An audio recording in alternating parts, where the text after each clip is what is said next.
আবরার চলে গিয়েছে আজ একদিন হল। সাথে ইয়ামিন, রাতুল আর সোহানও গিয়েছে। যাওয়ার পর থেকে আনায়া সহস্রাবার কল দিয়েছে, ট্যাক্স দিয়েছে, কোনো রেসপন্স নেই, ফোন বন্ধ।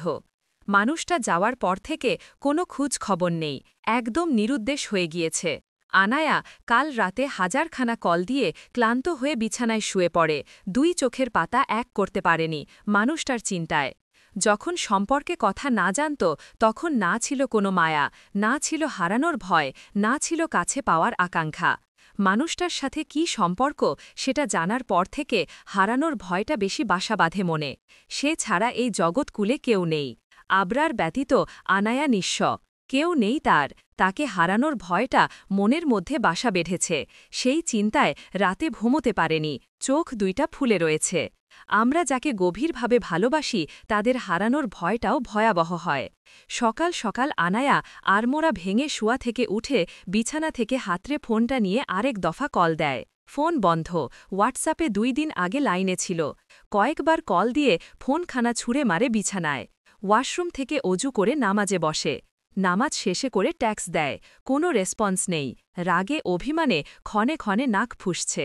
কয়েকবার বড় বড় শ্বাস ফেলে নিচের দিকে পা বাড়ায়। গুটি গুটি পায়ে রান্নাঘরের দিকে এগিয়ে যায়। আয়েশা বেগম রুটি বানানোর কাজে ব্যস্ত, উল্টো দিকে ফিরে কাজ করছে। কারো পায়ের আওয়াজে পিছনে ফিরে তাকায়। আনায়ার চোখ মুখে থেকে আতকে উঠে, ফর্সা শুরু নাকটা লাল হয়ে আছে, চোখ দুইটা ফুলে উঠেছে, রক্তাভ। দেখেই বোঝা যাচ্ছে কাল সারা রাত ঘুমায়নি। গালে পানির রেখা শুকিয়ে আছে। আনায়া মাথাটা নিচু করে দাঁড়িয়ে আছে, হাত দুটি সামনের দিকে বেঁধে রেখেছে। আয়েশা ত্রস্ত পায়ে এগিয়ে আছে, চোখে মুখে আতঙ্ক ছড়িয়ে আছে। তিনি মায়া মিশ্রিত স্বরে বুলি ছাড়ে, কি হয়েছে মা, শরীর খারাপ লাগছে? আয়েশার কথায় আনায়া হু হু করে কেঁদে উঠে। আয়েশা ভ্যাবা চাকা খেয়ে যায়। এতটুকু বড় হয়েছে, এই বাড়িতে কোনো দিন এইভাবে কাঁদতে দেখেননি তিনি। হঠাৎ করে এইভাবে কাদায় চরম বিস্মিত হল। তিনি এক হাতের জড়িয়ে ধরে বুকের সাথে মিশিয়ে নেয়, আদর মাখা স্বরে শুধায়, মাকে বলবে না কি হয়েছে বলো, নয়তো তোমার বড় আব্বুকে ডেকে দিব, ওনার কাছে বলবে। আনায়া এইবার জোরে কেঁদে উঠে, হেঁচকি উঠছে একটার পর একটা। কাঁদতে কাঁদতে বারবার মেরুদণ্ড সোজা হচ্ছে, আবার বেঁকে যাচ্ছে। আয়েশার বুক থেকে মাথা তুলে অস্পষ্ট স্বরে বলে উঠে, তোমার ছেলে। বাকি কথা বলতে পারেনি হেঁচকির জন্য। আয়েশা বেগম দুইটা শব্দ শুনেই কটমমট করে বুলি ছাড়ে, অমানুষ হয়েছে, জানোয়ার জন্ম দিয়েছি আমি, মানুষ বানাতে ব্যর্থ। 9টা বছর দূরে ছিল, দূরেই থাকতে। এই বিয়ের কথা তো আমরা কেউ উচ্চারণ করিনি, সবাই ভুলে গিয়েছিলাম। 9 বছর পর এসে কয়েকদিন মেয়েটাকে নিয়ে থেকে এখন আবার চলে যাওয়ার কোনো মানে হয়? আয়েশা উচ্চ স্বরে কথাগুলো বলে থামে। আয়েশার কথা ড্রয়িং রুম পর্যন্ত পৌঁছে যায়। আমজাদ খবরের কাগজে চোখ দিয়েছিলেন সবেমাত্র। রান্নাঘর থেকে উচ্চ স্বরে আসা আওয়াজে সেই দিকে এগিয়ে যায়। রান্নাঘরের দরজার পেরিয়ে সামনে দাঁড়ায়। আনায়া মাথাটা নিচু করে দাঁড়িয়ে আছে। আমিনা বেগম চোয়াল শক্ত করে আনায়াকে জড়িয়ে ধরে রেখেছে, চোখ পানি টলমল করছে। মাথাটা নিচে করে আনায়া মাথায় মৃদু চুমু খায়। আমজাদের উপস্থিতি টের পায়নি কেউ। গলা খাঁকারি দিতেই আয়েশা আনায়াকে ছেড়ে দাঁড়ায়। আমজাদ একবার আনায়ার দিকে তাকিয়ে আর একবার আয়েশার দিকে তাকায়, শক্ত কণ্ঠে বলে ওঠে, কি হয়েছে, এত সকালে চেঁচামেচি কেন, আর আমার মায়ের চোখে পানি কেন, কি হয়েছে আয়েশা? আনায়া এইবার ফুপিয়ে ওঠে। আমজাদ এক হাতে জড়িয়ে ধরে মাথায় চুমু খায়। মেয়েটাকে সে নিজের মেয়ে মনে করে, এসেছে এতকাল, ছোট থেকে বড় করেছে নিজের দায়িত্বে, সব সময় বাবার দায়িত্ব পালন করে আসছে। শুধুমাত্র একটা ভুলের মাসুল মেয়েটাকে দিতে হচ্ছে। 9টা বছর এই ভুলের শাস্তি পাচ্ছে ছোট মেয়েটা। আমজাদ তাদের কথায় যা বুঝার বুঝে গিয়েছে তাই, আর দ্বিতীয়বার কোনো প্রশ্ন করেনি। মুখে গুরু গম্ভীর, চোয়াল শক্ত করে বলে ওঠে, এই ছেলে আমার মুখে চুনকালি মাখাবে। বিয়ে মেনে নেয়নি, ভালো কথা, কেউ তার উপর জোর করেনি। হঠাৎ 9 বছর পর এসে এরকম নাটক করার কোনো মানে হয় না। আমি আগামী 2 দিনের ভেতর আমি ডিভোর্সের ব্যবস্থা করব। ভালো ছেলে দেখে আমি আমার মেয়েটাকে বিয়ে দিব। মেয়েটা শান্তিতে থাকতে না পারলে আমি মরেও শান্তি পাব না। আনায়া মাথা তুলে তাকায়, হেঁচকি পুরোপুরি বন্ধ হয়ে গিয়েছে। যাকে হারানোর ভয়ে এতক্ষণ কান্নাকাটি করেছে এখন বলছে ডিভোর্সের কথা। মাথাটা চক্কর দিয়ে উঠে। প্রয়োজনে বৃষ খেয়ে মরে যাবে, তাও এই জনমে আবরারকে ছাড়বে না। জন্ম মৃত্যু বিয়ে একবারেই, আল্লাহ আমার জন্য যাকে রেখেছে তার সাথেই আমার অজান্তে জোড়া লেগেছে। এই নিয়ে আমার কোনো আফসোস নেই। আমাকে দ্বিতীয় বিয়ে দেওয়ার কথা মাথা থেকে ঝেড়ে ফেলো বড় আব্বু। আমি বিয়ে করব না। আবরার ব্যতীত আমার জীবনে দ্বিতীয় কেউ আসবে না। শান্তি দরকার নেই, সবাই যদি শান্তিতে থাকে তাহলে তো অশান্তি বিলুপ্ত হবে, তাই না? অশান্তি না হয় আমার মধ্যেই বিরাজ করুক। ছোট থেকে দুঃখের সাথে বসবাস, তাই সুখ হজম হয় না আমার। আমজাদ আয়েশা অবাক চোখে তাকিয়ে আছে দুইজন, মনে হচ্ছে চোখ দুইটা বেরিয়ে আসবে। দুইজনের দিকে দৃষ্টি রাখে। এখন পর্যন্ত কোনো দিন আনায়াকে এইভাবে কথা বলতে দেখেননি তারা। যখন আমেনা বেগম এই বাড়িতে রেখে যায় তখনও কান্না করেনি, মুখ দিয়ে টু শব্দটি পর্যন্ত করেনি এই আনায়া। যখন আবরারের সাথে বিয়ের রেজিস্ট্রি পেপারে সাইন দেওয়ার কথা বলেছে তখন বিনা বাক্যে করে দিয়েছে। সব সময় সীমিত শব্দ প্রয়োগ করত এই আনায়া। আর আজ এতগুলো কথা বলো, কেউ বিষয়টা হজম করতে পারেনি। আয়শা বেগম বড় করে নিঃশ্বাস ফেলে কাজে মনোযোগ দেয়। আমজাদ চোখ থেকে চশমা খুলে ড্রয়িং রুমের দিকে এগিয়ে যায়। আনায়া 4 আঙ্গুলের স্পর্শে চোখের অশ্রু মুছে রান্নাঘর থেকে বেরিয়ে আসে। অতিরিক্ত কান্না আর রাতে না ঘুমানোর কারণে মাথা ঝিমঝিম করছে। একটু বিশ্রাম নিবে, তারপর ভার্সিটির দিকে এগোবে। অনেকদিন যাবৎ ভার্সিটিতে যাওয়া হয় না। রশ্মি, মারিয়া, আলিফও আসতে পারে না আবরারের ভয়ে। ভার্সিটি যাওয়ার মূল উদ্দেশ্য তাদের সাথে দেখা করা। আনায়া গুটি গুটি পায়ে রান্নাঘর ত্যাগ করে ড্রয়িং রুমে প্রবেশ করে। কিন্তু দুঃখের বিষয়, আবরারের খবর আনায়ার মুখে পৌঁছায়নি। মধ্যরাত, ঘরের আলো মৃদু, শীতের হালকা কুয়াশা জানালার গায়ে ঘষা খাচ্ছে। চারদিকে নিস্তব্ধতা, কিন্তু ভেতরের টেবিলে ছড়িয়ে আছে যুদ্ধের নীলনকশা। এক মানচিত্র যার উপরে কালো কালি দিয়ে দাগানো ইউরোপ, লাতিন আমেরিকা ও এশিয়ার কিছু শহর। Abrar, Omi, Hamza Sheikh, Marcos Blake, Marcus Luca, El Cuero, Yamin, এই 7 জন মিলে বসেছে গুপ্ত বৈঠক। সকলের মুখে গম্ভীরতা, রাতুল ব্যতীত। রাতুল একটু পর পর হাই তুলছে আর ইয়ামিনের দিকে ঢলে পড়ছে। মার্কো কয়েকবার সেদিকে তাকিয়েও কিছু বলতে পারেনি, আবরারের ভয়ে চুপ হয়ে যায়। আবরার একবার সেই দিকে খটমট চোখে তাকিয়ে মুখ আর উচ্চারণ করে আবার মনোযোগী হয়। আরবের বেশ কিছু পতিতালয় ধ্বংস করার সিদ্ধান্ত নিয়েছে। এই পতিতালয়ের মুখ কারিগর ইব্রাহিম শেখ। এই পতিতালয় বাংলাদেশের প্রায় ৩০০-৪০০ নারী আটকে আছে।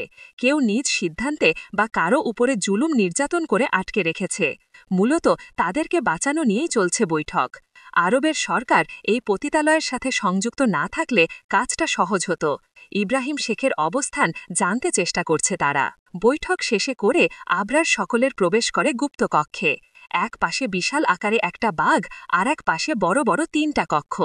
এক কক্ষে কিছু মেয়ে আটকা, আর এক কক্ষে ইব্রাহিমের খাস লোক মিনহাজ শেখ উল্টো করে ঝুলিয়ে রেখেছে। বেধরম মারার কারণে অচেতন হয়ে আছে। আবরার ইশারা করে আর সামারতে। সোজা এগিয়ে যায়, বড় সাইজের 8টা তলোয়ার নিয়ে আসে। তার গায়ে খোদাই করে লেখা ডেভিড ফ্রস্ট। চিকচিক করছে তলোয়ার। আবরার একটা মার্কোর হাতে দিয়ে ইশারা করে গায়ের চামড়া খুলে নিতে। ঠিক তখন মিনহাজ শেখ ধর ফরিয়ে তাকায়, অস্পষ্ট স্বরে বুলি ছাড়ে, বলবো বলবো, প্লিজ এমন করবে না হা। আবরার আর কথা না বলে ব্যাল হয়ে আসে। রাতুল মুখটা কাদো কাদো করে বলে উঠে, আব্বা, আম্মার খোঁজ নিলি না? আমার তো ভাই বোন দেখতে হবে, নাকি দেখার সৌভাগ্য হবে না? আবরার তার কথায় পকেটে ফোন খুঁজে নাই, পড়েছে সে নিজেও জানে না। মুখটা গম্ভীর করে রাতুলের মাথা গাট্টা মারে, স্মিত হাসে ঠোঁটে। সকাল 9টা, তড়িঘড়ি করে রুম থেকে বের হয় আনায়া। 9:15 ক্লাস শুরু। সারা রাত ঘুমাতে না পেরে সকালে চোখ লেগে আসে। ঘুম ভাঙে 8:45-এ। মানুষটার জন্য চিন্তায় সারাটা রাত ঘুমোতে পারেনি। তার উপর সকালে আমজাদের এসব কথায় আরও বেশি কষ্ট পেয়ে চোখ থেকে আরও পানি জড়িয়েছে। আবরার চলে যাওয়াতে যতটুকু না কষ্ট হচ্ছে, তার থেকে বেশি কষ্ট হচ্ছে আমজাদের বিয়ের কথা শুনে। সকালের কথা মনে হতে পানি ভরে ওঠে চোখে। মাথাটা নিচু করে নিচে নামতে। ভিকির সাথে দেখা। মুখে হাসি এঁকে এগিয়ে আসে আনায়া। ভিকি হাতে ঘড়ি পড়তে পড়তে রুম থেকে বের হচ্ছে। সামনে দাঁড়িয়ে থাকা আনায়াকে দেখে এক পলকে তাকিয়ে আছে। চোখের পলক ফেলতে ভুলে যায়। কিছুটা সময় মস্তিষ্ক অচল হয়ে আসে, মনে হানা দেয় নিষিদ্ধ অনুভূতি। নিষিদ্ধ অনুভূতি কথাটা মনে আসতেই কিছুটা অবাক হওয়ার সাথে সাথে তাচ্ছিল্য করে। আনায়া বিবাহিত, একটা বিবাহিত মেয়ের প্রতি অনুভূতি হানা দেয়, সেইটার কখনো বৈধতা নেই। মানুষ চাইলেও অনেক কিছু করতে পারে না। সমাজের নিয়মে, সম্পর্কের বাঁধনে কঠিনভাবে আটকা পড়ে যায়। মানুষ বন্দী হয়ে বাঁচতে চায় না, পাখিদের মতো খোলা আকাশে উঠতে চায়। মুক্ত বিহঙ্গ হয়ে সে উপভোগ করতে চায় জীবন আর জীবনের ছন্দ। কিন্তু মানুষ কি তা আদৌ পারে? পারে না। তাকে বন্দী হতে হয় সমাজের শৃঙ্খলে। সম্পর্কের বাঁধনে মানুষ আটকা পড়ে যায়। সে দেখতে চায় নীল আকাশ, কিন্তু জীবন সমাজ তাকে উপহার দেয় বেদনার নীল। পাহাড় তার পছন্দ, কিন্তু যাপিত জীবনে দুঃখ আর বেদনা হয়তো তার জীবনে হিমালয় হয়ে বর্তমান। ফর্সা গোলাকৃতি মুখশ্রীতে তাকিয়ে আছে, ভাবনায় বিভোর। আচ্ছা, এই মানুষটি তার হলে কি খুব বেশি ক্ষতি হতো? আবরার তো তাকে চায় না। আবরারের কাছে যদি তাকে ভিক্ষা চায়, তাহলে নিশ্চয় সে ফিরিয়ে দিবে না। মানুষ কঠিন মনের হতে পারে? কখনোই পারে না। আনায়ার কথায় ধ্যান ভাঙে। টেনে হেঁচড়ে দৃষ্টি সরিয়ে ফেলে ভিকি। ভাইয়া, আপনি ভার্সিটিতে যাচ্ছেন? হুম। সামনে ইয়ার ফাইনাল চলে আসছে, এর মধ্যে তুমি ক্লাস মিস করছো, এইটা কি ঠিক হচ্ছে? 60% উপস্থিত না থাকলে পরীক্ষা দিতে পারবে না। ভিকির কথায় আনায়ার মুখটা কালো করে ফেলে, মাথাটা নিচু করে মিনমিনে গলায় বলে ওঠে। আসলে উনি ছিল তো, তাই যাওয়া হয়নি। এখন থেকে আর মিস হবে না, প্রমিস। আর মিস হলেও আপনি আছেন তো। আপনার বোন পরিচয় দিলেই প্রিন্সিপাল স্যার পরীক্ষা দেওয়ার জন্য দিবেন, হি। আনায়ার মুখে উনি কথাটা শুনেই মুখটা চুপসে গেছে ভিকির। তার বুঝতে বাকি নেই উনি দ্বারা কাকে বুঝিয়েছে আনায়া। মুখে জোরপূর্বক হাসি টেনে ব্যঙ্গাত্মক স্বরে বুলি ছাড়ে। হ্যাঁ, মানুষ সুযোগে সদ্ব্যবহার করে। গাড়িতে গিয়ে বসো, আসছি আমি। রাস্তা থেকে আমার 2টা বান্ধবী উঠবে, কোনো প্রবলেম হবে ভাইয়া? না। 9-10 দুইজন বেরিয়ে আসে চৌধুরী বাড়ি থেকে। গাড়ির জানালা খুলে বসেছে আনায়া। সকালের মিষ্টি রোদ জানালার কাছের ফাঁকে মুখে আছড়ে পড়ছে। সকালের সোনালি আলো গায়ে পড়তেই গায়ের সাদা রংটা আরও ঝলমলে করে উঠছে। সামনে বেরিয়ে আসা চুলগুলো বাতাসে দোল খাচ্ছে। ভিকি কয়েকবার সামনের মিররের দিকে তাকিয়ে দেখে। যতই দূরে সরতে যাচ্ছে, ততই মায়ায় আষ্টে পৃষ্ঠে জড়িয়ে যাচ্ছে। ভিকি মনে মনে সিদ্ধান্ত নিয়েছে, আবরার আসলে তাকে বলবে, দরকার পড়লে পায়ে পড়বে, তাও আনায়াকে সে নিজর করবেই। হাজারো ভাবনার বিচ্ছেদ ঘটে আনায়ার চেঁচানোতে। কোথায় হারিয়ে গিয়েছেন? কখন থেকে ডেকেই চলেছি। আমার বান্ধবীদের পার করে রেখে এসেছি, গাড়ি ঘোরান। খেয়াল করিনি, এখন গাড়ি কি করে ঘোরাবো? ভার্সিটি কাছে চলে এসেছি। তুমি বরং তাদেরকে ট্যাক্স করে ভার্সিটিতে আসতে বলে দাও। কার চিন্তায় এত বিভর থাকেন বুঝি না আমি। আজকাল আপনি একটু অন্যমনস্ক হয়ে যাচ্ছেন ভাইয়া। আগের মতো নেয় কেন? হাসি, চঞ্চলতা, এগুলো বিলুপ্ত হয়ে যাচ্ছে আপনার মাঝে থেকে। এগুলো কি স্যার হওয়ার ইফেক্ট পড়েছে? আনায়া ফোনের স্ক্রিনে চোখ রেখেই কথাগুলো বলে যাচ্ছে। ভিকি সামনের মিররে আনায়ার প্রতিচ্ছবি দেখছে আর মিটিমিটি হাসছে। মনোযোগ সহকারে তার অভিযোগগুলো শুনে চলেছে আর একটু পরপর মাথা দুলিয়ে উত্তর দিচ্ছে। অনেকদিন পর ভার্সিটিতে পা রেখেছে দুইজন, ভিকি আর আনায়া। দুইজন সমান তালে অনুপস্থিত ছিলেন। তাদের দুইজনের একসাথে ভার্সিটিতে পা রাখা দেখে আশেপাশের ছেলে মেয়েদের ভেতরে আলোচনা সমালোচনার সৃষ্টি হয়। আনায়া গেট পেরিয়ে ক্লাসের দিকে পা রাখতেই কানে আসে আশেপাশের মানুষের কিছু কথা। কিছুটা সময় স্থির দাঁড়িয়ে থেকে ক্লাসরুমে পা রাখতেই এগিয়ে আসে তাদের ক্লাসমেট শিমুল। এতদিন আসিসনি কেন? অসুস্থ ছিলি? আনায়া কিছু বলার আগেই আলিফ, মারিয়া, রশ্মি ত্রস্ত পায়ে রুমে প্রবেশ করে।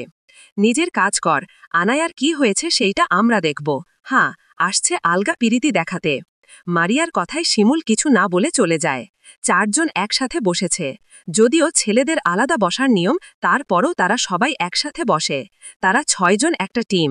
এক বেঞ্চেতে জায়গা না হলেও একজন আরেকজনের খোলের উপরে বসে ক্লাস করে, তাও পিছনে যাবে না কেউ। ভাইয়া চলে গিয়েছে? মারিয়ার কথায় আনায়া মাথা উপরে নিচে করে। আমিনও সাথে গিয়েছে? হুঁ। আলিফ বিরক্তিকর মুখ নিয়ে তাকিয়ে বুলি ছাড়ে। চুপ, স্যার আসছে। ভিকির আগমনে সবাই চুপ করে দাঁড়িয়ে যায়। ইশারায় বসতে বলে। সামনে তাকায় রশ্মির বইটা হাতে নেয়। রশ্মির মুখটা খুশিতে ঝলমলে করে ওঠে। তার খুশি দেখে মনে হচ্ছে আকাশের চাঁদ পেয়ে গিয়েছে। ভিকি নিজের মতো করে লেকচার দিচ্ছে, ফাঁকে ফাঁকে আনায়ার দিকে তাকাচ্ছে। সেও গভীর মনোযোগ দিয়ে প্রতিটি কথা নোট করছে। তার পাশে বসা রশ্মি হা করে তাকিয়ে আছে। তার জীবনের প্রথম ক্রাশ বলে কথা। গালের এক পালে হাত ঠেকিয়ে হাঁক করে তাকিয়ে আছে। ভাই, ঠোঁট দুইটা এক কর, নয়তো মশা মাছি ঢুকে যাব। মারিয়ার কথায় নাক মুখ পুচকে ফেলে রশ্মি। শিমুল ফিক করে হেসে দেয়। আনায়া কথাটা শুষে মুচকি হেসে রশ্মির মাথায় টুকা দেয়। স্যারকে তোর পছন্দ? খুব। আনায়া মুচকি হেসে ক্লাসে মনোযোগ দিতে বলে। সকলে একসাথে স্যারের ক্লাসে মনোযোগী হয়ে যায়। আমেরিকার সময় রাত 2:15। আবরার আর মার্কো দুইজন প্রবেশ করে 112 তারা বিশিষ্ট বিল্ডিংয়ের শেষ প্রান্ত। 112 তলার 29,665 নাম্বার রুমে চলছে পার্টি। হামজা শেখের পক্ষে থেকে পার্টির আয়োজন করেছে তার। আজ রাতে অবৈধ পথেও আরও 420 জন নারী পাচার হবে, সেইটার জন্য বিশাল বড় পার্টি রেখেছেন তিনি। আবরার আর মার্কো দুইজন পিছনে বন্দুক গুঁজে এগিয়ে যায় রুমের দিকে। কয়েক মিনিট হাঁটার পর আবরার দাঁড়িয়ে যায়, ভিতর থেকে আসা আওয়াজে। কণ্ঠটা খুব পরিচিত বলে মনে হচ্ছে তার। দরজাটা হালকা ঠেলে যায়, সামনে বসে থাকা ব্যক্তির দিকে চোখ পড়তেই আবরার বাঁকা হাসে। মার্কো, তীর একদম জায়গা মতো গিয়ে লেগেছে। আবরারের কথায় বাঁকা হেসে মেন দরজা লাগিয়ে দেয় মার্কো। আবরার ডানে পাশে না তাকিয়ে সোজা ড্রয়িং রুম প্রবেশ করে। আলী আহমেদ হক চকিয়ে ওঠে। হামজা শেখ চমকে উঠে দাঁড়ায়। কপালে পাশ দিয়ে চিকন গায়ে লেখা বেয়ে পড়ছে। ত্রস্ত পায়ে সামনের রুমের দিকে এগিয়ে যায়। আলী আহমেদ ঠোঁট বাঁকিয়ে হেসে বুলি ছাড়ে। তুমিও এই পেশার সাথে যুক্ত? আগে বলবে না? দুইজন একসাথে চুক্তি করতাম। তোমার আমার দুইজনের জন্যই ভালো হতো। যে যেমন তার সামনের মানুষটাকে ঠিক তেমনই মনে করে। আমার পরিচয় জানলে প্যান্ট নষ্ট করে দিবি হালার ঘরের হালা। তোর মতো সবাই নষ্ট। হাল বাকি কথা বলতে পারিনি, পাশ ফিরতেই চোখ দুইটা ছানা বড়া। বাংলাদেশের হোম মিনিস্টার আজিজ শেখ, তিনি এই কাজের সাথে যুক্ত? তার মতো এত ভালো, উদার, দয়ালু এই পেশায় যুক্ত, যে কিনা জনগণের বিপদে ঢাল হয়ে দাঁড়ায় সচিব। আজিজি শেখ এইখানে। বিষয়টা আবরারের হজম করতে কয়েক মিনিট রেখে যায়। তর্জনী দিয়ে কপালে স্লাইড করে এগিয়ে আসে। উঁকি দেয় সামনের রুমের দিকে। আস্তাক ফিরুল্লাহ, আল্লাহ মাফ করুক। রুমে বস্ত্রহীন নারী দেখে আবরারের চোয়াল দ্বিগুণ শক্ত হয়ে আসে। দাঁত দাঁত চেপে বুলি ছাড়ে। নষ্টের ঘরের নষ্ট তোর। তোর বাসায় না এই বয়সে মেয়ে আছে? নারী পাচার ব্যবসা করবি, ভালো করে কর। মুখে হোম মিনিস্টারের তকমা লাগিয়ে এসব করে বেড়াস কেন? একদম চুপ। আমি কি করব আর না করব সেইটা তুমি বলে দিবে। সিকিউরিটি। আজিজ শেখ লাগে তরতর করে কাঁপছে। উঁচু গলায় সিকিউরিটিকে ডেকেই চলেছে, কোনো পাত্তা নেয়। আবরারের সাথে তার ব্যবসায়িক পরিচয় হোম মিনিস্টারের চেয়ারে আবরারের জন্যই বসতে পেরেছে। রাজনীতি আর ব্যবসায় আবরারের অভিজ্ঞতা ভালো। এর বেশি আর কিছু জানে না আজিজ। আলী বসা থেকে এগিয়ে আসে। হামজার শরীর থরথর করে কাঁপছে। সে এক দেখায় আবরারকে চিনতে সফল হয়, তাই তার মুখ দিয়ে টু শব্দটি পর্যন্ত বের হয়নি। আলী আহমেদের কথায় মার্কো শব্দ করে হেসে দেয়। আবরার মুচকি হেসে এগিয়ে আসে। মার্কো, দুইটাকে নিয়ে আসো, হামজা শেখ তোমার সাথে কথা আছে, আসো। আবরারের কথায় হামজার কলিজার পানি শুকিয়ে গিয়েছে। ঝড়ের গতিতে হার্টবিট চলছে। যে কোনো সময় হার্ট অ্যাটাক করতে পারে। গত 1 বছর যাবৎ যার থেকে পালিয়ে বেড়াচ্ছে, আজকে তার সামনেই বসে আছে। আবরারকে তার চোখে আজাইল মনে হচ্ছে। কাদো কাদো মুখ নিয়ে বলে উঠে, ডেভিড ফ্রস্ট, আমি সব ছেড়ে দিব। যতগুলো নারী শিশু আমার অধীনে আগে, সবগুলোকে মুক্তি করে দিব। প্লিজ আমাকে ছেড়ে দেন। আবরার বাঁকা হাসে। চোখে মুখে হিংস্রতা। চোখ দুইটা লাল টকটকে হয়ে গিয়েছে। হাতের সূক্ষ্ম নীল রগগুলো ভেসে উঠেছে। পিছন থেকে বন্দুক বের করে মুখে গুজে দেয়। তোর ঘরে মা বোন নেই, বউ নেই, নারীর ঘর থেকে জন্ম তোর, আর এই নারীদের শরীর বিক্রি করার মুখ্য কারিগর তুই। আবরারের মুখ দিয়ে আর কথা বের হয় না। তোর কঠিন মৃত্যু দিব আমি। এইভাবে মারলে তোর কষ্ট কম হবে। আবরার হাত মৌজা থেকে ছোট ছুরি বের করে এগিয়ে যাবে, তার মধ্যে ত্রস্ত পায়ে রুমে প্রবেশ করে রাতুল। দৌড়ে এসেছে দেখছি, বোঝা যাচ্ছে। হাঁপাচ্ছে। আম্মাকে খুঁজে পাওয়া যাচ্ছে না। আঙ্কেল একটু আগে কল দিয়ে জানিয়েছে। রাতুলের কথায় আবরার চোখ দুইটা সরু করে তাকায়।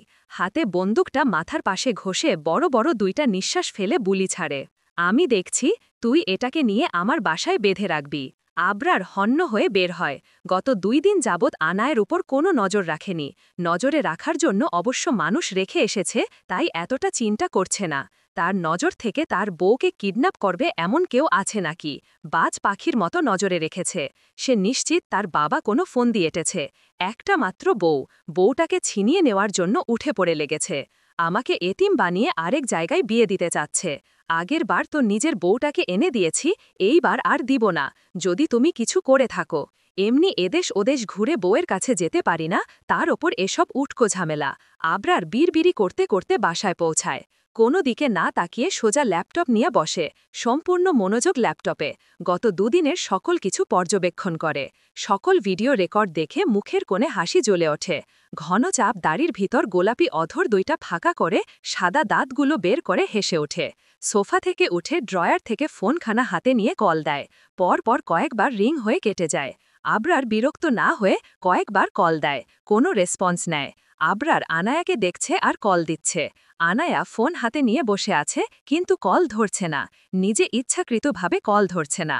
আবরার কাটছেও না। সেইটা দেখে আবরার বাঁকা হেসে ট্যাক্স করে। আবরার অ্যাক্সিডেন্ট করেছে, এই মুহূর্তে আইসিইউতে আছে। আপনি কি তার ওয়াইফ? সে তার ওয়াইফের সাথে কথা বলতে চাচ্ছে, দেখতে চাচ্ছে। অনুগ্রহ করে তার ওয়াইফকে বলেন ভিডিও কল দিতে। ট্যাক্স করেই ঠোঁট কামড়ে হেসে উঠে আবরার। মেসেজ পৌঁছাতে দেরি হয়, অপর পাশ থেকে আনায়ের কল আসতে দেরি হয়নি। ল্যাপটপের স্ক্রিনে আনায়ের চেহারাটা এক নজর দেখে কলটা রিসিভ করে। আপনি সব সময় আমার ইমোশন নিয়ে খেলা করেন। আমার খারাপ লাগা, ভালো লাগা কখনো বুঝতে চেষ্টা করেন না। না, আমার ভালোবাসা আপনি বোঝার চেষ্টা করেন, সব সময় ইগনোর, ইমোশনাল ব্ল্যাকমেইল করেন। আপনার অ্যাক্সিডেন্ট হয়েছে, ওইটা শোনার পর আমার অবস্থা কি হবে সেইটা আপনি একবার চিন্তা করেননি। কল রিসিভ করতেই এক নাগারে কথাগুলো বলে আনায়া। চোখ থেকে চিকন রেখায় পানি ঝরছে, ফর্সা সরু নাকটা লাল হয়ে গিয়েছে। কান্নার ফলে গাল দুইটাও লাল বর্ণ ধারণ করেছে। আবরার ঠোঁট কামড়ে হেসে বুলি ছাড়ে। তোমার গালে দুইটাকে আর চিকন লম্বা নাটকাতে কামড় দিতে ইচ্ছে করছে। অসভ্য লোক, আপনাকে কিছু বলছি, আমি সেইগুলোর উত্তর দেন। তুমি বলে হারিয়ে গিয়েছ? রাস্তা হারিয়ে রাস্তায় রাস্তায় ঘুরছ, নাকি কেউ কিডন্যাপ করে বাসায় নিয়ে গেছে? আবরারের কথায় আনায়া অপরাধীর ন্যায় মাথাকা নিচু করে ফেলে, নরম সুরে বুলি ছাড়ে। গত দুদিন হয়েছে গিয়েছেন, এই পর্যন্ত একবার খোঁজ নেননি, পৌঁছেছেন কিনা সেটাও জানানোর প্রয়োজন বোধে করেননি। হাজারখানা কল দিয়েছি, কোনো রেসপন্স নেয়। তাই আমি বাধ্য হয়ে বড় আব্বুকে দিয়ে এই কথা বলিয়েছি। আপনি একটা ইরেসপন্সিবিলিটি মানুষ, একটা মানুষ যে আপনার চিন্তায় গত 2 রাত ঘুমোতে পারেনি, সেইটার কোনো খবর আছে আপনার? আবরার আর কিছু বলে না, চুপ হয়ে আনায়ের মুখশ্রী দেখছে, সব অভিযোগ মনোযোগ দিয়ে শুনছে, রিপ্লে করছে না। আনায়া কিছুটা বিরক্ত হয় আবরারের নির্লিপ্ত ভঙ্গিতে, তাই বিরক্ত মাখা কণ্ঠে বলে ওঠে, আমার কথা তো আপনার কানে পৌঁছবে না। আমি কে আপনার? আমি তো কেউ না, তাই আমার কথার দাম কারো কাছে নে। বাকি কথা বলতে পারেনি। আবরার ধমকে ওঠে, জাস্ট শাট আপ, উল্টোপাল্টা কথা বললে মুখ ভেঙে দিব। সাহস বেড়ে গিয়েছে, মুখে যা আসে তাই বলে দাও। আনায়া ফুসতে ফুসতে কল কেটে দেয়, হাতের ফোনটা দেয়ালে ছুঁড়ে মারে। কি চেয়েছেটা? যখন মন চাইলে কথা শোনাতে, যখন মন চাইবে কাছে আসবে, যখন মন চাইবে দূরে চলে যাবে। আমি কি ননির পুতুল? যখন খুশি আমাকে নিয়ে খেলবে, যার যা খুশি তাই করবে। এত দরদ দেখিয়ে কেন বলতে এসেছিল তাদের সম্পর্কের কথা, বিয়ের কথা? জানতাম না ভালো ছিলাম, আশ্রয়তা হিসেবে জানতাম, তাই ভালো ছিল। না ছিল কোনো মায়া, ভালোবাসা, পিছুটান, স্বপ্ন, কোনো কিছু ছিল না। আনায়া দিশেহারা হয়ে একটার পর একটা জিনিস ভেঙে চলেছে। টেবিলের বইগুলো ফেলে দেয়, ড্রেসিং টেবিলের সহ ফ্লোরে ফেলে দেয়। ঝনঝন করে কাজ ভেঙে মেঝেতে পড়ে, কয়েক টুকরো পায়ে ঢুকে যায়। আনায়া সেইটিকে কোনো খেয়াল নেই। শান্ত মানুষ উঠাৎ করে রাগ উঠলে কোনো হুঁশ থাকে না, তাদের রাগের পরিমাণটা বেশি। একটা পর একটা জিনিস ভাঙছে, রাগের মাত্রাও বেড়ে চলছে। সাদা ফ্লোরে গড়িয়ে পড়ছে রক্ত, পায়ে ঢুকে যাওয়া কাঁচ থেকে লালচে আভা চারিদিকে ছড়িয়ে পড়ছে। অফিস থেকে সবে ফিরেছেন আমজাদ, আরজু, 2 ভাই ক্লান্ত চেহারা নিয়ে বাসায় ফিরেছে। ড্রয়িং রুমে 1 গ্লাস ঠান্ডা পানি দিতে বলে, আয়েশা বেগম পানি নিয়ে আসতেই ওপর থেকে আওয়াজ ভেসে আসে। টেবিলের ওপর পানির গ্লাসটা রেখে দৌড়ে উপরে আসে সবাই। আমজাদ, আরজু, আয়েশা, দীপ্তি, ওয়াফি, ওয়াজিহা সবাই রুমের সামনে জড়ো হয়। রুমের অবস্থা দেখে আতকে ওঠে আমজাদ। ছোট্ট ওয়াজিহা এসব দেখে ভয়ে নিজেকে গুটিয়ে নিয়েছে মায়ের পিছনে। দীপ্তি অবিশ্বাস্য দৃষ্টিতে তাকিয়ে আছে। আয়েশা বেগম কেঁদেই দিয়েছে। ছুটে আসে আয়েশা বেগম, নিচ থেকে জড়িয়ে ধরতে চায়, কিন্তু আনায়া এক ঝাটকায় সরিয়ে দিয়ে চেঁচিয়ে ওঠে, চুপ থাকাকে সবাই দুর্বলতা মনে করে, প্রতিবাদ না করলে নিজে কাজে ব্যবহার করে, যার যা খুশি তাই চাপিয়ে দেয়। আচ্ছা বড়মা, আমি কি ননির পুতুল, যার যেভাবে খুশি ঠিক সেইভাবে নাচাবে? একটু থেমে আবরার শুরু করে, তোমাদের কি বলবো, যেখানে আমার জন্মটাই হয়েছে স্বার্থের জন্য, সেইখানে। বাকি কথা বলতে পারেনি আরজু চৌধুরী ধমকে উঠে, কে কি করেছে সেইটা বলো, নিজের অসুবিধা না জানলে কি করে বুঝবে কোথায় সমস্যা তোমার? আবরার কিছু করেছে? তুমি চুপ করো। দীপ্তি বেগমের কথায় আরজু চুপ হয়ে যায়। আমজাদ চৌধুরী এক ধানে মেঝেতে তাকিয়ে আছে। ঘরটা না মনে হচ্ছে রণক্ষেত্র। আমজাদ চৌধুরী মেঝেতে চোখ রেখেই নিম্ন স্বরে বলে ওঠে, আবরার কিছু বলেছে, করেছে? আনায়া এইবার আরও তেতে উঠে। রাগের পরিমাণ থরথর করে বেড়ে গিয়েছে এইবার। হায় থেকে মাটির সোপিসটা ফেলে চেঁচিয়ে ওঠে, একদম এই নামটা আমার সামনে নিবে না। তোমার ছেলে চেয়েছেটা কি? যখন যা খুশি তাই বলবে, যা খুশি তাই করবে, যখন খুশি দূরে যাবে, যখন খুশি কাছে আসবে। আমি আর এই সম্পর্ক রাখব না। ডিভোর্স দিব আমি তোমার ছেলেকে। এই সম্পর্কের বাঁধনে জড়িয়ে থাকব না। তোমাদের গলার কাটা আমি, তাই না? সবাইকে মুক্তি দিয়ে চলে যা। আনায়া আর কিছু বলতে পারেনি। ঢলে পড়ে আয়শা বেগম দুটি হাত দিয়ে জাপটে ধরে। আমজাদ চৌধুরী, আরজু চৌধুরী, দীপ্তি বেগম এগিয়ে আসে। আয়শা বেগম শব্দ করে কাঁদে ওঠে। দুটি গালে হাত দিয়ে ডেকে ওঠে, আল্লাহ, কি হয়েছে আমার মেয়ের? এই ওয়াফি, ডাক্তারকে একটা কল দে বাবা। অর্জুন চৌধুরী খোলে তুলে বিছানায় শুয়ে দেয়। ভাইয়ের দিকে তাকিয়ে নিম্ন স্বরে বলে ওঠে, যত তাড়াতাড়ি সম্ভব এদের বিয়েটা দিয়ে দাও, নয়তো অবস্থা আরও অবনতি হবে। দেখি কি করা যায়। আবরার সব কিছু দেখে রাগে হাত মুঠিবন্দি করে। দাঁতের ওপর দাঁত ঘষে যাচ্ছে। সকল কিছু পর্যবেক্ষণ করেছে এতক্ষণ। এখনও ও নায়ার নিস্তেজ মুখের দিকে তাকিয়ে আছে। আবরারকে রাগানোর জন্য আনায়া ডিভোর্স দেওয়ার কথাটাই যথেষ্ট ছিল। দাঁতে দাঁত চেপে বুলি ছাড়ে, মুক্তি তুই 7 জন্মেও পাবি না। জিভ ছিঁড়ে ফেলতে ইচ্ছে হচ্ছে আমার। আবরার বড় বড় শ্বাস ফেলে নিজের রাগটা নিয়ন্ত্রণে আনার চেষ্টা করছে। কালকের মধ্যে দেশে ফিরব, নয়তো যে কোনো সময় অঘটন ঘটাতে পারে। বাড়ির সবাই তার বিপক্ষে। যেখানে বাপে ছেলের সংসার ভাঙতে চায়, ওইখানে আলাদা করে আর শত্রুর প্রয়োজন হয় না। এইবার তুমি যদি আমার কথা মেনে নাও তাহলে ভালো, নয়তো তোমার বউকেও তোমার কাছে থাকতে দিব না। আমজাদ চৌধুরী। নভেম্বর মাসের শেষের দিক। শীতটা খুব ভালো পড়েছে। শীতের সকাল মানে পাখিদের কুজন ভেদ করে গ্রাম জেগে ওঠে। কোথাও শোনা যায় গরুর ঘণ্টাধ্বনি, কোথাও আবার ভোরের হাঁক ডাক, দুধ আনো দুধ, কিংবা পিঠা গরম আছে। এই শব্দগুলো যেন শীতের সকালের প্রাণ। কুয়াশার চাদরে মোড়া গ্রাম বাংলার পথ ধরে দেখা যায় কাঁথা জড়ানো মানুষজন, মাথায় উলের টুপি, হাতে ধোঁয়া ওঠা চায়ের কাপ। ছোট ছোট শিশুরা কাঁপতে কাঁপতে স্কুলের পথে বেরিয়ে পড়ে। তাদের নিঃশ্বাস ঠান্ডা বাতাসে ধোঁয়ার মতো মিলিয়ে যায়। শীতের সকাল মানেই আগুন পোহানোর উষ্ণতা। গ্রামের প্রান্তে কিংবা শহরের অলিতে গলিতে সবাই একসঙ্গে বসে আগুনের পাশে গল্প করে, হাসে, হাত পা গরম করে। সেই মুহূর্তগুলোতে সমাজ, অর্থ, শ্রেণী। শহরের শীতের সকালও কম নয়। কুয়াশাচ্ছন্ন রাস্তায় হেডলাইট জ্বালিয়ে গাড়ি চলে যায় ধীরে ধীরে। ফুটপাথের দোকানগুলোতে গরম চায়ের কাপে ধোঁয়া ওঠে। কর্মব্যস্ত মানুষ একটু দেরিতে জাগে, কিন্তু হাতে চা নিয়ে জানালার পাশে দাঁড়িয়ে সেই কুয়াশা দেখা এক নীরব আনন্দ। ফজরের আজানের পর পর চোখ খোলে আনায়া। কাল রাতে ঘুমের ইঞ্জেকশনের প্রভাবে মাথাটা ঝিমঝিম করছে। তার উপর লো প্রেশার। শরীর দুর্বল, তাকায় 2টো স্যালাইন দিতে হয়েছে। পায়ে কাঁচ ভাঙা ঢুকে যাওয়ার জন্য প্রচণ্ড রক্তক্ষরণ হয়েছে। রক্তও দিতে হয়েছে। হাতে এখনও ক্যালোনা লাগানো। আনায়া শুইয়া থেকে আস্তে করে উঠে। পাশেই আয়েশা বেগম শুয়ে আছে। কাল তিনি সাথে ছিলেন, একা থাকতে দেননি। বিছানা থেকে উঠে ওয়াশরুম থেকে হাত মুখ ধুয়ে রুমে আসে। পাতলা একটা চাদর শরীরে জড়িয়ে দৃঢ় পায়ে রুম থেকে বের হয়ে আসে। হাঁটতে একটু সমস্যা হয়, ডান পায়ের ওপর ভর দিয়ে হাঁটছে। মেন দরজা পেরিয়ে বাগানে পা রাখে। বাগানের ঘাসগুলোতে জমে থাকা বিন্দু বিন্দু কুয়াশা যেন মুক্ত। আনায়া দৃঢ় পায়ে বাগান থেকে বেরিয়ে রাস্তায় নামছে। ঢাকা শহরে শীতের সকাল মানে হালকা পাতলা কুয়াশা। ফুটপাতে দোকানে ধোয়া ওঠা গরম চা। আনায়া ফুটপাত থেকে গরম 1 কাপ চা নিয়ে সামনের দিকে এগিয়ে যায়। নিস্তব্ধ হয়ে আছে রাস্তা। কিছু কিছু মানুষ ব্যায়াম করছে। শীতের সকাল শুধু প্রকৃতির নয়, এটি মানুষের মনেরও এক বিশেষ অবস্থা। এতে থাকে শান্তি, প্রশান্তি ও এক ধরনের নিস্তব্ধতা, যা আমাদের ভাবতে শেখায়, অনুভব করতে শেখায়। এই নীরবতা আমাদের ব্যস্ত জীবনে এনে দেয় এক মুহূর্তের বিশ্রাম, এক টুকরো নরম কোমল স্বপ্ন। চায়ে চুমুক দিয়ে দৃঢ় পায়ে হেঁটে চলেছে আনায়া। চায়ে চুমুক দেওয়ায় মাথার ঝিমঝিম ভাবটা একটু কমেছে। আনায়া পাশের একটা ছোট্ট পার্কের বেঞ্চে বসে, হাতে অন টাইম চায়ের কাপ। কয়েক মিনিট পর পর চুমুক দিচ্ছে। কিছুক্ষণ পর পর নারী পুরুষ দৌড়ে যাচ্ছে। আনায়া গভীর মনোযোগ দিয়ে সেগুলো পর্যবেক্ষণ করছে। দীর্ঘ সময় পর আয়েশা বেগমের কল পেয়ে উঠে দাঁড়ায়, বাড়ির দিকে পা বাড়ায়। আজকে ভার্সিটিতে যাবে না। শরীর মন দুটোই খুব ক্লান্ত। কাল কথা বলার পর থেকে আবরার আর একবারও কোনো খোঁজ খবর নেয়নি। একবার ফোনের হোম স্ক্রিনে তাকিয়ে দীর্ঘশ্বাস ফেলে। বড় বড় পা ফেলে বাড়িতে চলে আসে। সকালের হাঁটার সাথে মনের ক্লান্তি আর শরীরের ক্লান্তি দুটোই দূর হয়ে যায়। সকাল 8টা। চৌধুরী বাড়ির সকলে ড্রয়িং রুমে উপস্থিত। আমজাদ চৌধুরী আজকে অফিসে যাবেন না, কিছু গুরুত্বপূর্ণ কথার জন্য সবাইকে ডেকে এনেছে। আনায়া ব্যতীত সকলে উপস্থিত হয়েছে। আনায়া এখনও বাহির থেকে ফিরেনি, তাই সবাই চুপ হয়ে বসে আছে। আয়েশা বেগম রান্নাঘরে রান্নার কাজে ব্যস্ত। ৮-১০ আনায়া প্রবেশ করে চৌধুরী বাড়িতে।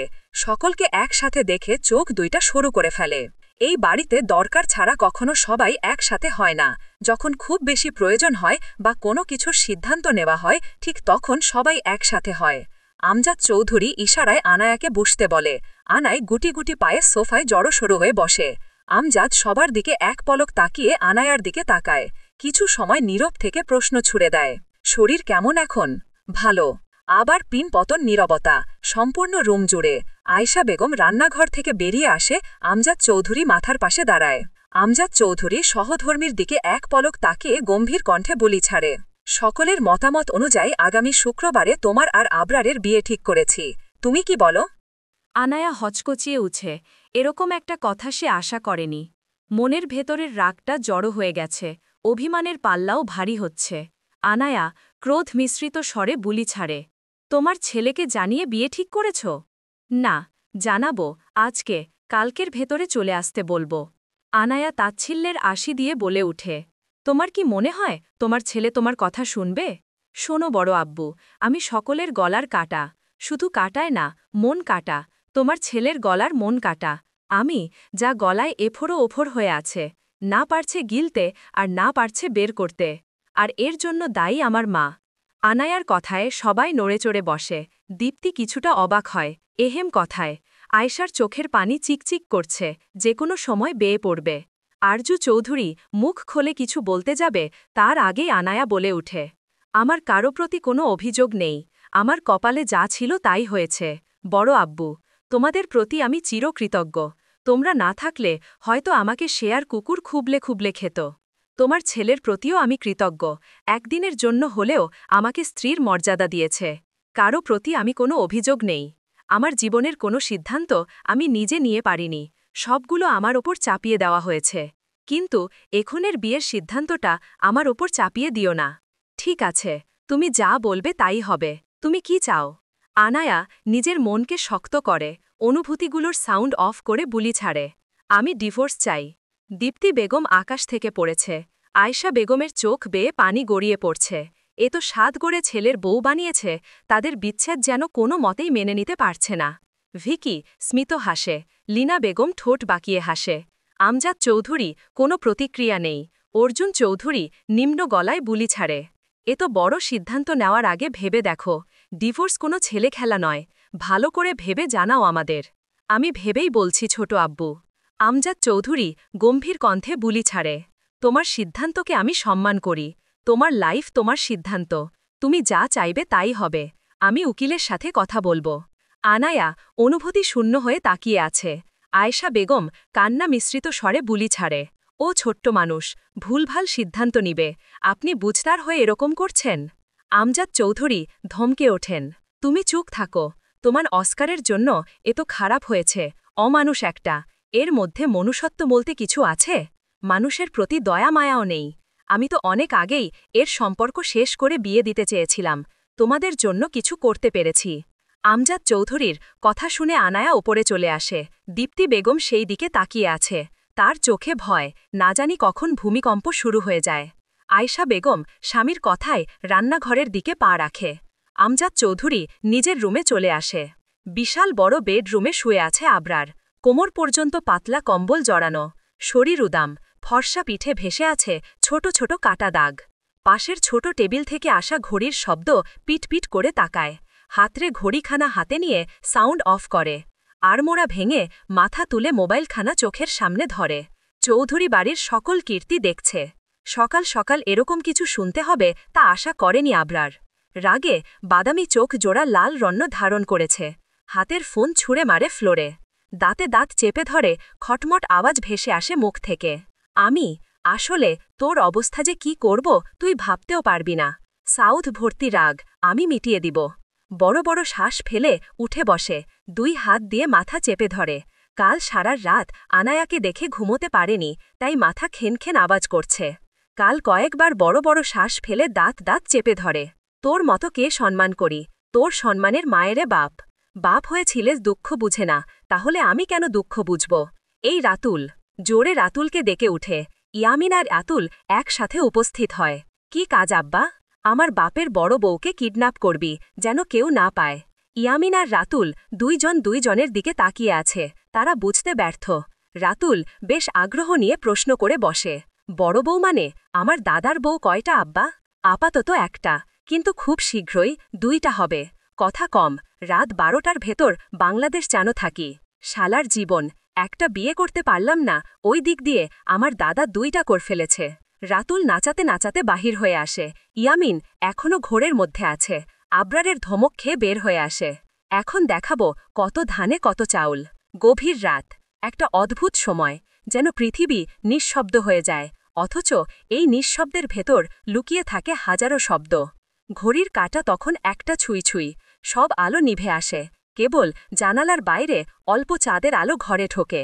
এই সময়টা যেন ভাবনার সময়, পুরনো স্মৃতি এসে দরজায় টোকা দেয়। মন চুপচাপ বসে থাকে জানালার পাশে। দূরে হয়তো কোনো কুকুর ডাকছে, বা কারো ঘুম ভেঙে হালকা বাতাসে পর্দা নড়ছে। গভীর রাত মানেই একটু একাকিত্ব, আবার একটু শান্তিও। কেউ নিজের জীবনের হিসাব কষে, কেউ বা নিঃশব্দে চা বানিয়ে বসে থাকে। ঘড়িতে রাত একটা ছুঁই ছুঁই, নিস্তব্ধ রুম।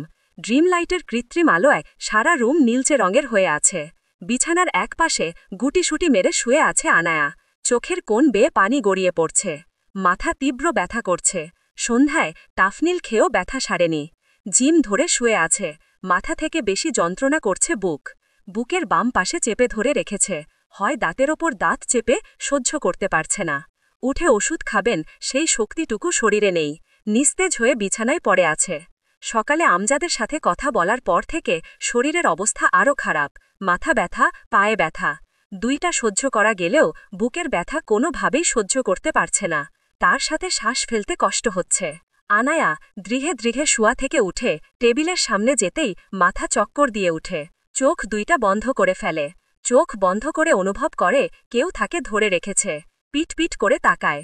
সামনে ঝুঁকে থাকা ব্যক্তিকে দেখে চোখ ছানা বড়া হয়ে গিয়েছে। বুকের হাত ঠোঁটে চলে এসেছে। আবরার আস্তে করে কোলে তুলে নেয়। আনায়ার মুচড়ামুচড়িতে বেশ বিরক্ত হয়। কপাল কুঁচকে তাকায়। চোখ দুইটা রক্তাভ মনে হচ্ছে। আনায়াকে গিলে খাবে। চোখের দিকে তাকিয়ে শিউরে উঠে। ছাড়ুন। এই শব্দটা আরেকবার কর, মুখ ভেঙে দিব। ঠান্ডা কণ্ঠে ভয়ানক কথা শুনে শিউরে উঠে আনায়া। মুখ থেকে আর টু শব্দটি পর্যন্ত বের হয়নি। চুপচাপ ঘাড়ে মুখ ডুবে দিয়েছে। আবরার আলতো করে বিছানায় শুয়ে দেয়। বড় বড় পা ফেলে ওয়াশরুমে যায়। কিছু সময় পর মাথা মুছতে মুছতে বের হয়ে আসে। হাতের ভেজা টাওয়েলটা বেলকনিতে মেলে রুমের দিকে পা বাড়ায়। ড্রয়ার থেকে প্রয়োজনীয় কিছু ওষুধ নিয়ে আনায়ার সামনে বসে। পানির গ্লাস আর ওষুধ মুখে সামনে ধরে। আনায়া কিছু না বলে ওষুধ খেয়ে নেয়। ওষুধ খেয়ে শুতে যাবে তার আগেই আক্রমণ করে আবরার। শক্ত হাতে সামনে এগিয়ে নিয়ে আসে। আনায়ার পাতলা গোলাপি অধর দুইটা নিজের আয়ত্তে নিয়ে আসে। 4 হাত পা ছুটোছুটি করছে। আবরার বিরক্ত হয়ে উঠে আসে। সামনে আনায়ার ওড়না পেয়ে সেইটা দিয়েই হাত দুইটা বেঁধে দেয়। ছলছল চোখে তাকিয়ে আছে আনায়া। আবরার ডোন্ট কেয়ার ভাব নিয়ে আবার গভীর চুম্বনে মত্ত হয়। লালচে তরল পদার্থ ঠোঁট বেয়ে গড়িয়ে পড়ছে। আনায়া মৃদু শব্দ করে ওঠে। টানা 15 মিনিট পর ঠোঁট ছেড়ে গলায় মুখ গুজে বড় বড় কামড় বসায়। আনায়ার চোখ কোণ বেয়ে পানি গড়িয়ে পড়ছে। আবরারের স্পর্শ কোনো ভালোবাসা নেই, যা আছে শুধুই হিংস্রতা। যন্ত্রণায় মুখ থেকে মৃদু আওয়াজ বের হয়। আবরার সেদিকেই পাত্তা না দিয়ে নিজের কাজে ব্যস্ত হয়ে পড়ে। রক্তাক্ত অধর দুইটা আবার নিজের আয়ত্তে নিয়ে নেয়। আনায়া এইবার শব্দ করে কান্না করে দেয়। আবরার বিরক্ত হয়ে ছেড়ে মুখ তুলে তাকায়। গোলাপি ঠোঁট দুইটা ফুলে উঠেছে। ঠোঁটের মাঝ থেকে গড়িয়ে পড়ছে রক্ত। ব্যথা তীব্র থেকেও তীব্র হচ্ছে। নিজের ঠোঁটে নিজের জোরে চেপে ধরেছে। আবরার সেই দিকে তাকিয়ে শব্দ উচ্চারণ করে। চুলের মুঠিতে ধরে সামনে দিয়ে আসে। এমন কেন কে করছেন? তুই ডিভোর্স দিবি বলে, সেই জন্য ভালো করে আদর করছি, যেন মরার আগ পর্যন্ত স্মৃতি থাকে শরীরের। আবরারের মুখে ভয়ঙ্কর কথা শুনে গায়ে কাঁটা দিয়ে ওঠে। দুর্বল শরীরে তার অত্যাচার সহ্য করার মতো ক্ষমতা তার নেই। ঠোঁটে হাত চেপে উল্টো পাশে শুতে যাবে তার আগেই আবরার শক্তপোক্ত হাতে ধরে ফেলে।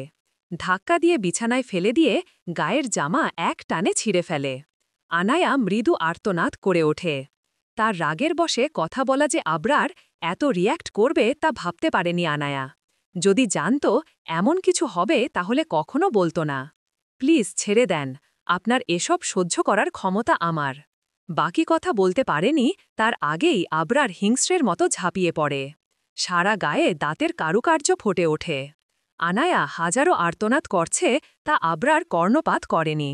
বেপরোয়া আবরার আজ হিংস্রতার রূপ নিয়েছে। তার মস্তিষ্কে শুধু আনায়ার ডিভোর্স দেওয়ার কথাগুলো বেজে যাচ্ছে। আবরারের এমন রূপ সহ্য করতে পারেনি আনায়া। পাতলা গরনের শরীরটা ভারী শরীরের অত্যাচার সহ্য করতে পারেনি। অচেতন হয়ে পড়ে। সকালের মিষ্টি রোদের আলো জানালা ভেদ করে রুমে প্রবেশ করে। আনায়ার মুখে আছড়ে পড়ে। কপাল কুঁচকে পিটপিট করে তাকায়। সাদা পাতলা কাঁথায় মোড়ানো দুটি দেহ। দুজনের কারো শরীরে এক চুল কাপড় নেই। মাথা তুলে আবরারের মুখের দিকে তাকায়। কি নিষ্পাপ মুখ, যেন ওর মতো নিষ্পাপ আর ভালো এই দুনিয়াতে নেই। দুষ্টু বুদ্ধি চেপে বসে মাথায়। লম্বা নাকটা টেনে ধরতেই আবরার তাকায়। বাদামি চোখ জোড়া লাল বর্ণ হয়ে আছে। আনায়া শুকনা ঢোক গিলে। ঘুমোচ্ছিলাম, ভালো লাগেনি, এখন মুড এসেছে, কিছু করার নেই। আবরারের কথায় আনায়া ঠোঁট উল্টে কেঁদে ফেলে। কাল রাতে যা করেছে তার জন্য এখনও বিছানা থেকে উঠতে পারছে না। শরীর অসহ্য যন্ত্রণা করছে। আনায়ার কান্না আবরার কর্ণপাত করেনি। আবরারের হাত থেকে ছাড়া পেতে বেলা 10টা বেজে যায়। দাঁড়ানো মতো শক্তি শরীরে নেই। পাতলা কাঁথা মুড়ি দিয়ে শুয়ে আছে। আবরার শরীর মুছতে মুছতে ওয়াশরুম থেকে বের হয়ে আসে। আনায়ার দিকে এক পলক তাকিয়ে আয়নার সামনে দাঁড়ায়। গায়ে শার্ট জড়াতে জড়াতে বুলি ছাড়ে। ব্যথা করছে? আনায়া দাঁত কটমট করে বলে ওঠে। ব্যথার মতো কাজ করলে ব্যথা করবে না? ডিভোর্স দেওয়ার কথা বলার জন্য এই ডোজ দিয়েছি, পরবর্তীতে বললে এর থেকেও খারাপ অবস্থা করব। আমার থেকে মুক্তি তুই 7 জন্মেও পাবি না। তোর সাউথ ভরা তেজ তাই জায়গা মতো দিয়েছি। আবরারের কথায় আনায়া 2 খান চেপে ধরে। মানুষটার মুখের ভাষা যে এত খারাপ তা সে জানত না। আবরার সেদিকে তাকিয়ে নিম্নস্বরে বলে ওঠে, আসো, ফ্রেশ হয়ে শুয়ে থাকো। দাঁড়াতে পারছি না। আবরার পাজা কোলে তুলে নেয়। ওয়াশরুমের আয়নার সামনে বসিয়ে বাহির হয়ে আসে। আনায়া আয়নাতে নিজের প্রতিবিম্ব দেখে শিউরে ওঠে। দাগ নেই এমন কোনো জায়গা নেই। সারা শরীর মুখে কালচে দাগ, ঠোঁটের মাঝখানে বড়সড় কামড়ের দাগ। এসব নিয়ে বাড়ির কারো সামনে পড়া যাবে না। পড়বেই বা কি করে? দাঁড়াতেই পারছে না। ছলছল চোখে দাগগুলোতে স্পর্শ করছে। ফ্রেশ হয়ে বসে থাকে। বসে বসে ফ্রেশ হয়। কিছু সময় পর আবরার প্রবেশ করে ওয়াশরুমে। কোনো কথা না বলে কাপড় পরিয়ে রুমে নিয়ে আসে। নিচ থেকে খাবার এনে খাইয়ে দেয়। আনায়া টু শব্দটিও করেনি। আবরারের রাগ যে এখনও পুরোপুরি শেষ হয়নি সেইটা আনায়া বুঝতে পেরেছে। তাই কোনো কথা বলেনি। আবরার বাহিরে যেতে নিষেধ করেই বের হয়ে আসে। ছোট ছোট পা ফেলে সিঁড়ি দিয়ে নামে। আমজাদ চৌধুরী মাথায় হাত দিয়ে বসে আছে। বাড়ির সবাই ড্রয়িং রুমে। আমেনা বেগম 2 মেয়ে নিয়ে এসেছে। আয়শা বেগম ব্যতীত সবাই উপস্থিত। আবরার দৃঢ় পায়ে বাবার পাশে বসে। আমজাদ চৌধুরী মাথা তুলে এক পলক তাকিয়ে আবার নিচের দিকে তাকিয়ে আছে। দীপ্তি বেগমের দিকে প্রশ্নসূচক দৃষ্টিতে তাকায়। দীপ্তি বেগম তাকানোর দেখে মুখ খোলে। বড় আফা সকালে বাগানে হাঁটতে গিয়েছিল, পরে আর বাসায় ফিরেনি। ফিরেনি? ফিরবে, এর জন্য মন খারাপ করে বসে থাকার কোনো মানে হয়? আমজাদ চৌধুরী ছেলের দিকে বিরক্তিকর দৃষ্টিতে তাকায়। তোমার মাকে কিডন্যাপ করা হয়েছে আবরার, এই দেখো পিক। ফোনের গ্যালারি থেকে কিছু পিক বের করে দেখায়। আবরার মিটমিট করে হেসে ফোন এগিয়ে দেয়। মুখটা গম্ভীর করে আস্তে করে বলে ওঠে, এসব ইংরেজি বইয়ের অভিশাপ। আগের ভার ইংরেজি বই ছুঁয়ে কসম কাটা ভুলে গিয়েছ, তাই এখন আবার নিয়েছে। আবরারের কথায় আমজাদ চৌধুরী অসহায় মুখে তাই। স্বরটা নরম করে বুলি ছাড়ে। আনায়া তোমাকে ডিভোর্স দিবে, সেইখানে আমি কি করে বিয়ে দেয়? যতদিন ডিভোর্স বানানটা না ভুলবে ততদিন তুমি বউ ছাড়া থাকবে। আমজাদ চৌধুরী অসহায় হয়ে ছেলের দিকে তাকায়। আবরার ডোন্ট কেয়ার ভাব নিয়ে বাসা থেকে বের হয়ে আসে।